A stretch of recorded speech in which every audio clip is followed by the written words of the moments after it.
Bonjour. Aujourd'hui, on continue la lecture de Sido, suivie de l'Évry de la vigne de Colette. On a fini Sido et on est arrivé à la dernière nouvelle de la première édition de 1908. Et après, on continuera avec les nouvelles en annexe qui ont été ajoutées en 1934. Printemps de la Riviera pour René Vivien. Cyclamen et Bouton d'Or ou la redoute des pieds. Que personne ne prenne en mauvaise part ce sous-titre. Je ne voudrais faire au niçois nulle peine, même légère. Mais que voulez-vous?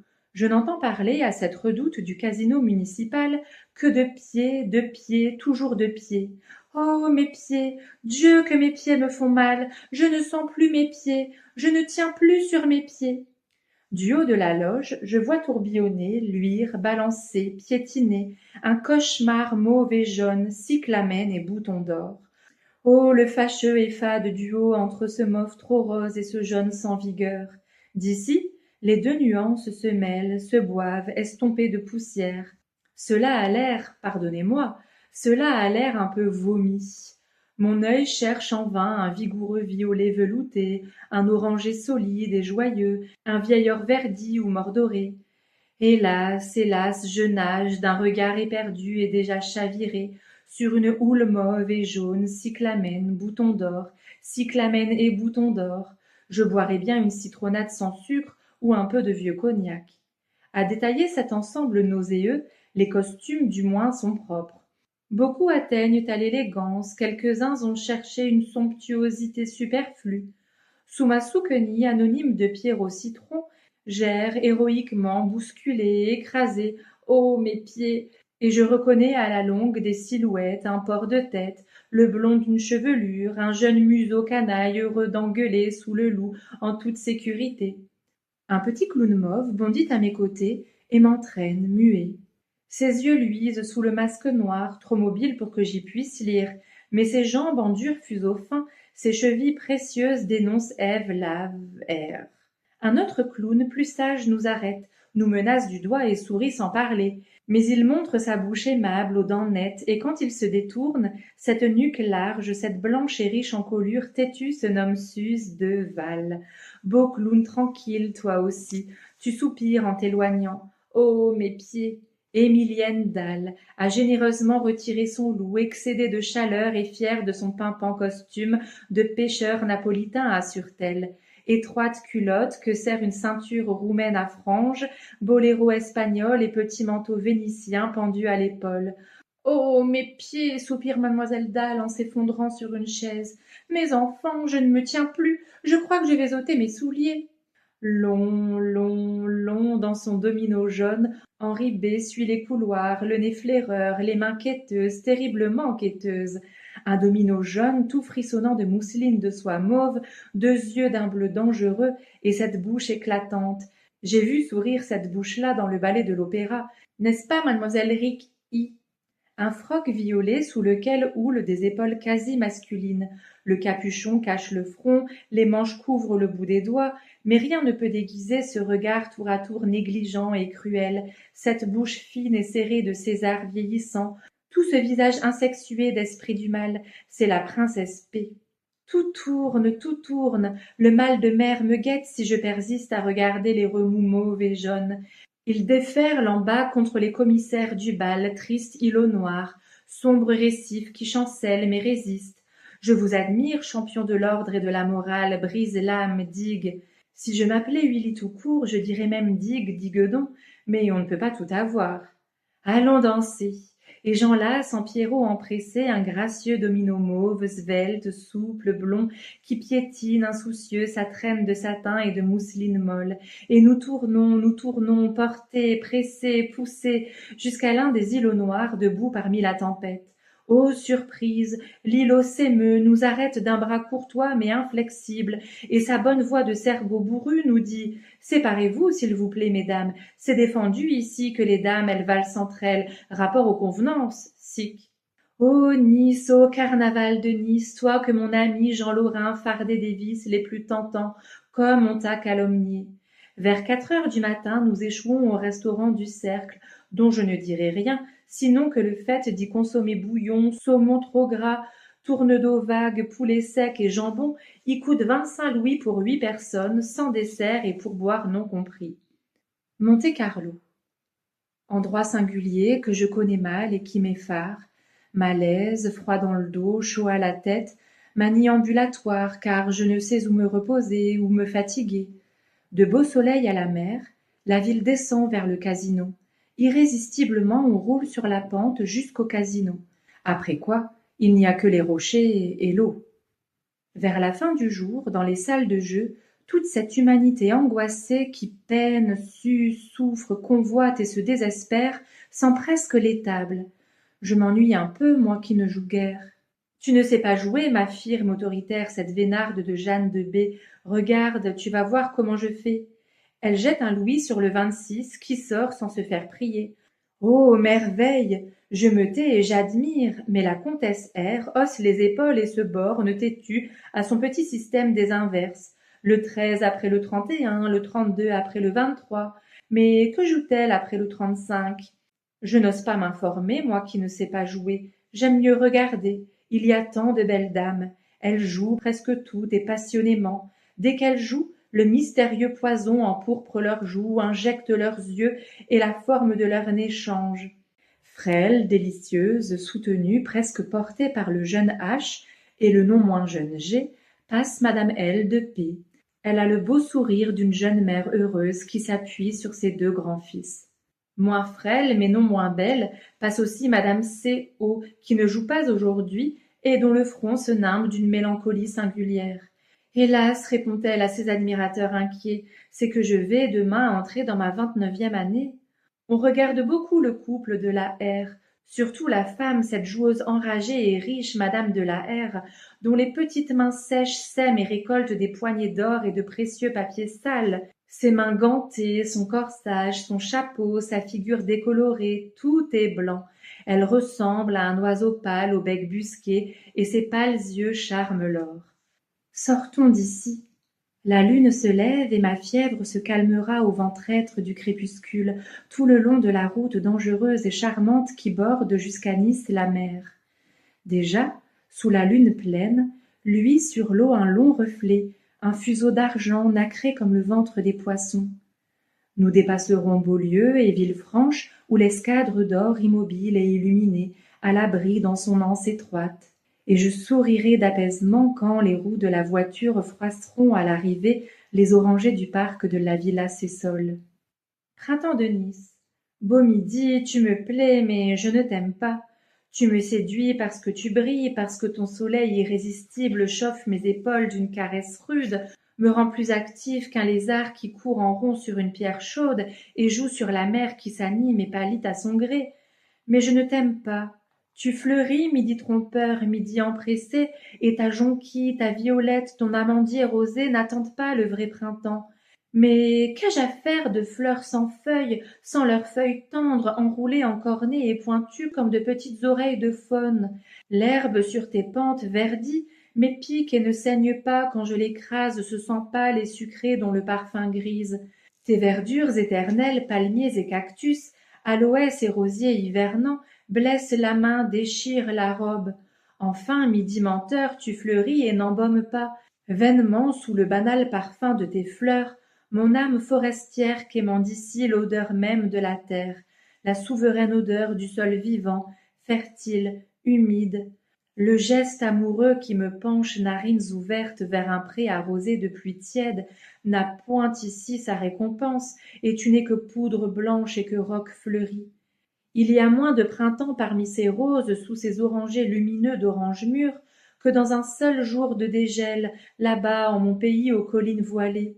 Joli midi menteur, je donnerais toutes tes roses, toute ta lumière, tous tes fruits, pour un tiède et frais après-midi de février où, dans le pays que j'aime, la neige bleuâtre fond lentement à l'ombre des haies et découvre brin à brin le jeune blé raide d'un vert émouvant.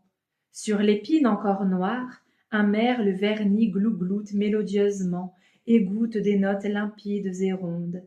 Et le parfum de la terre délivrée, l'arôme sûr qui monte du tapis de feuilles mortes macérées 4 mois, triturées par le gel et la pluie, emplissent mon cœur de l'amer et incomparable bonheur printanier. Et ça y est, on est arrivé aux 5 dernières nouvelles qui sont en annexe. Rêverie de Nouvel An, 16 janvier 1909. Toutes trois, nous rentrons poudrées, moi, la petite Bulle et la bergère flamande. Il a neigé dans les plis de nos robes. J'ai des épaulettes blanches, un sucre impalpable fond au creux du mufle camard de poussette, et la bergère flamande scintille toute, de son museau pointu à sa queue en massue. Nous étions sortis pour contempler la vraie neige et le vrai froid, rareté parisienne, occasion presque introuvable de fin d'année. Dans mon quartier désert, nous avons couru comme 3 folles, et les fortifications hospitalières, les fortifs décriés ont vu, de l'avenue des Ternes au boulevard Malesherbes, notre joie haletante de chiens lâchés. Du haut du talus, nous nous sommes penchés sur le fossé que comblait un crépuscule violâtre fouetté de tourbillons blancs. Nous avons contemplé le Valois noir piqué de feux roses, derrière un voile chenillé de 1000 et 1000 mouches blanches, vivantes, froides comme des fleurs effeuillées, fondantes sur les lèvres, sur les yeux, retenues un moment au cil, au duvet des joues. Nous avons gratté de nos 10 pattes une neige intacte, friable, qui fuyait sous notre poids avec un crissement caressant de taffetas. Loin de tous les yeux, nous avons galopé, aboyé, happé la neige au vol, goûté sa suavité de sorbet vanillé et poussiéreux. Assises maintenant devant la grille ardente, nous nous taisons toutes trois, le souvenir de la nuit, de la neige, du vent déchaîné derrière la porte, fond dans nos veines lentement, et nous allons glisser à ce soudain sommeil qui récompense les marches longues. La bergère flamande, qui fume comme un bain de pied, a retrouvé sa dignité de louve apprivoisée, son sérieux faux et courtois.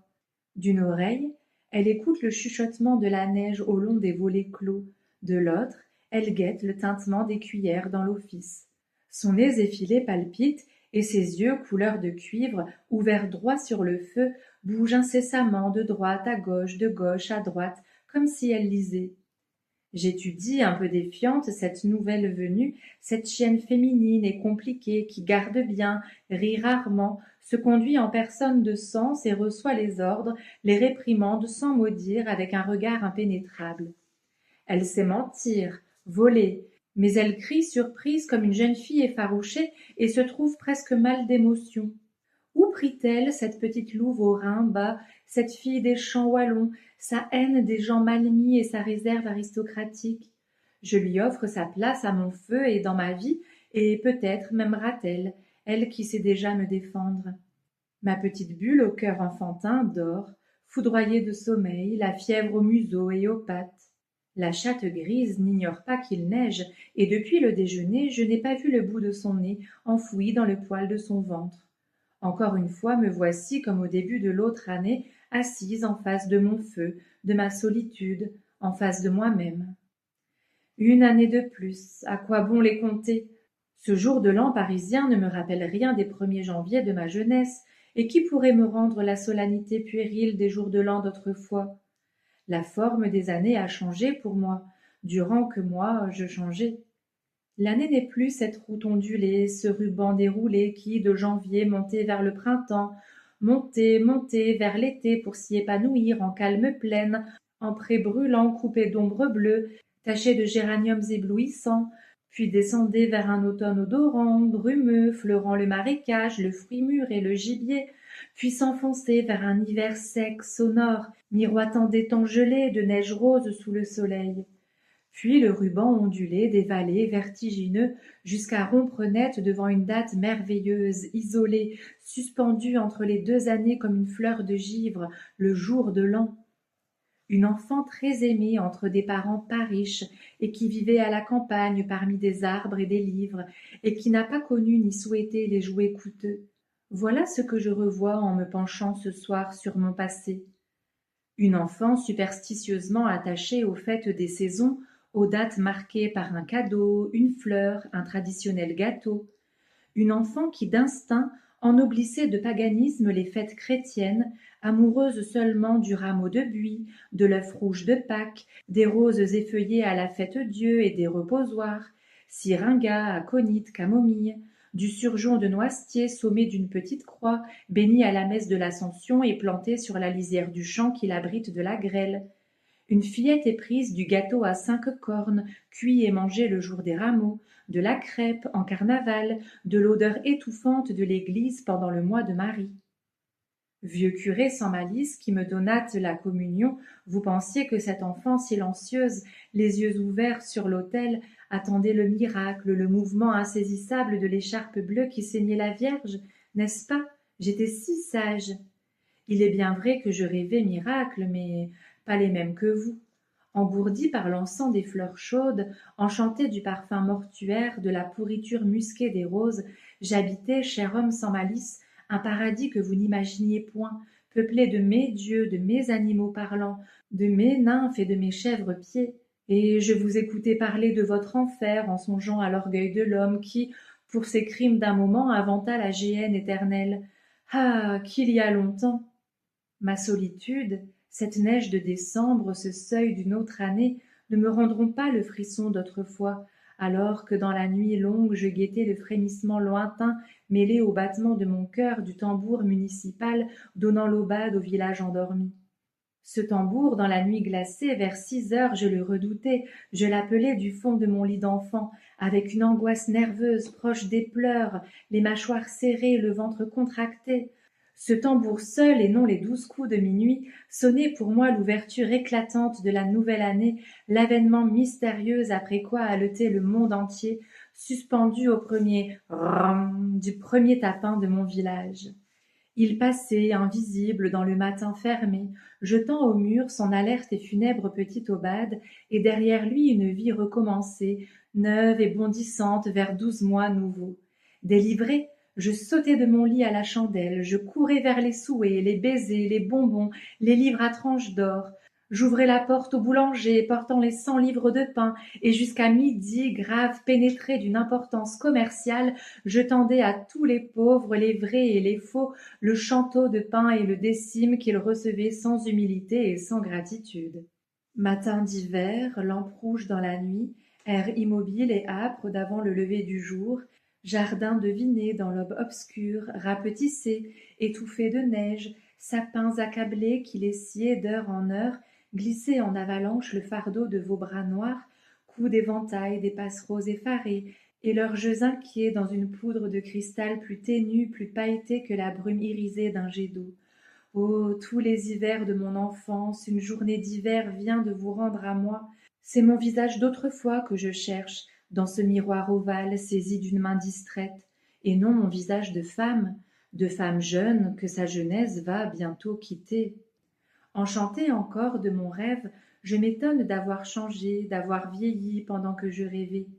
D'un pinceau ému, je pourrais repeindre sur ce visage-ci celui d'une fraîche enfant roussie de soleil, rosie de froid, des joues élastiques achevées en menton mince, des sourcils mobiles prompts à se plisser, une bouche dont les coins rusés démentent la courte lèvre ingénue.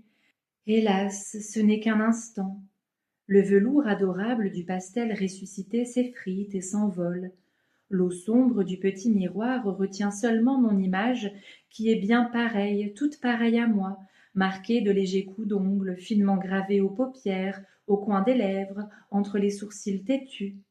Une image qui ne sourit ni ne s'attriste, et qui murmure pour moi seule « Il faut vieillir. Ne pleure pas, ne joins pas des doigts suppliants, ne te révolte pas, il faut vieillir. Répète-toi cette parole, non comme un cri de désespoir, mais comme le rappel d'un départ nécessaire. Regarde-toi, regarde tes paupières, tes lèvres, soulève sur tes tempes les boucles de tes cheveux. Déjà tu commences à t'éloigner de ta vie, ne l'oublie pas, il faut vieillir. Éloigne-toi lentement, lentement, sans larmes, n'oublie rien. Emporte ta santé, ta gaieté, ta coquetterie, le peu de bonté et de justice qui t'a rendu la vie moins amère, n'oublie pas. Va-t'en parée, va-t'en douce, et ne t'arrête pas le long de la route irrésistible, tu l'essaierais en vain puisqu'il faut vieillir.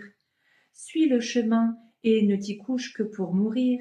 Et quand tu t'étendras en travers du vertigineux ruban ondulé, si tu n'as pas laissé derrière toi un à un tes cheveux en boucle, ni tes dents une à une, ni tes membres un à un usés, Si la poudre éternelle n'a pas, avant ta dernière heure, sevré tes yeux de la lumière merveilleuse, si tu as, jusqu'au bout, gardé dans ta main la main amie qui te guide, couche-toi en souriant, dors heureuse, dors privilégiée. Chanson de la danseuse, 15 avril 1909. Ô toi qui me nommes danseuse, sache aujourd'hui que je n'ai pas appris à danser. Tu m'as rencontrée petite et joueuse, dansant sur la route et chassant devant moi mon ombre bleue. Je virais comme une abeille, et le pollen d'une poussière blonde poudrait mes pieds et mes cheveux couleur de chemin. Tu m'as vu revenir de la fontaine, berçant l'amphore au creux de ma hanche, tandis que l'eau, au rythme de mon pas, sautait sur ma tunique en larmes rondes, en serpents d'argent, en courtes fusées frisées qui montaient glacées jusqu'à ma joue. Je marchais, lente, sérieuse, mais tu nommais mon pas une danse. Tu ne regardais pas mon visage, mais tu suivais le mouvement de mes genoux, le balancement de ma taille. Tu lisais sur le sable la forme de mes talons nus, l'empreinte de mes doigts écartés, que tu comparais à celle de 5 pétales inégales. Tu m'as dit: cueille ces fleurs, poursuis ce papillon, car tu nommais ma course une danse, et chaque révérence de mon corps penché sur les œillets de pourpre, et le geste à chaque fleur recommencé de rejeter sur mon épaule une écharpe glissante. Dans ta maison, seule entre toi et la flamme haute d'une lampe, tu m'as dit: danse, et je n'ai pas dansé. Mais nue, dans tes bras, liée à ton lit par le ruban de feu du plaisir, tu m'as pourtant nommée danseuse, à voir bondir sous ma peau de ma gorge renversée à mes pieds recourbés la volupté inévitable. Lasse, j'ai renoué mes cheveux et tu les regardais, dociles, s'enrouler à mon front comme un serpent que charme la flûte. J'ai quitté ta maison durant que tu murmurais: la plus belle de tes danses, ce n'est pas quand tu accours, haletante, pleine d'un désir irrité et tourmentant déjà sur le chemin la graffe de ta robe. C'est quand tu t'éloignes de moi, calmée et les genoux fléchissants, et qu'en t'éloignant tu me regardes le menton sur l'épaule. Ton corps se souvient de moi, oscille et hésite, tes hanches me regrettent et tes seins me remercient. Tu me regardes la tête tournée tandis que tes pieds divinateurs tâtent et choisissent leur route. Tu t'en vas, toujours plus petite et fardée par le soleil couchant, jusqu'à n'être plus en haut de la pente, toute mince dans ta robe orangée, qu'une flamme droite qui danse imperceptiblement. Si tu ne me quittes pas, je m'en irai dansant vers ma tombe blanche. D'une danse involontaire et chaque jour ralenti, je saluerai la lumière qui me fit belle et qui me vit aimer. Une dernière danse tragique me mettra aux prises avec la mort, mais je ne lutterai que pour succomber avec grâce. Que les dieux m'accordent une chute harmonieuse, les bras joints au-dessus de mon front, une jambe pliée et l'autre étendue, comme prête à franchir d'un bond léger le seuil noir du royaume des ombres. Tu me nommes danseuse et pourtant je ne sais pas danser.